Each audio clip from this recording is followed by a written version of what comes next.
நல்லவர், அவர் கிருபை என்றும் உள்ளது.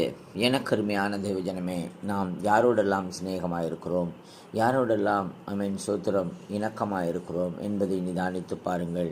ஏனென்றால் தேவனுடைய வார்த்தை சொல்லுகிறது, தன் சகோதரனை பகைக்கிற எவனும் மனுஷ கொலப்பாதகனாயிருக்கிறான். மனுஷ கொலப்பாதகன் எவனோ அவனுக்குள் நித்திய ஜீவன் நிலைத்திராது என்று அறிவீர்கள் என்று வேதம் சொல்லுகிறது. எனக்கருமையான தேவஜனமே, நாம் யாரிடத்தில் அன்பு கூறுகிறோம், எப்படி அன்புள்ளவனாயிருக்கிறோம்? ஆமென் சோத்திரம், ஆமென் சோத்திரம். முன்னிடத்தில் அன்பு கூறுவது போல பிறரிடத்தில் அன்பு கூறுவாயாக என்று தேவனுடைய கற்பனை சொல்லுகிறது. எனக்கருமையான தேவஜனமே, சகோதரனை பகைக்காதிருங்கள். ஆமென் சோத்திரம். சகோதரனை சேர்த்து கொள்ளுங்கள், அரவணைத்துக் கொள்ளுங்கள், சகோதரனை இணைந்து வாழ ஆமென் சோத்திரம் ஒப்புக்கொடுங்கள். கர்த்தராகி ஆண்டவர் உங்களை ஆசீர்வதிப்பார். ஆமென் சோத்திரம். எனக்கருமையான தேவஜனமே, சகோதரனை பகைக்காமல் இருங்கள். காண்கிற சகோதரனை பகைத்தால் காணாத தேவனை எப்படி நாம் நேசிப்போம்? ஆமென்.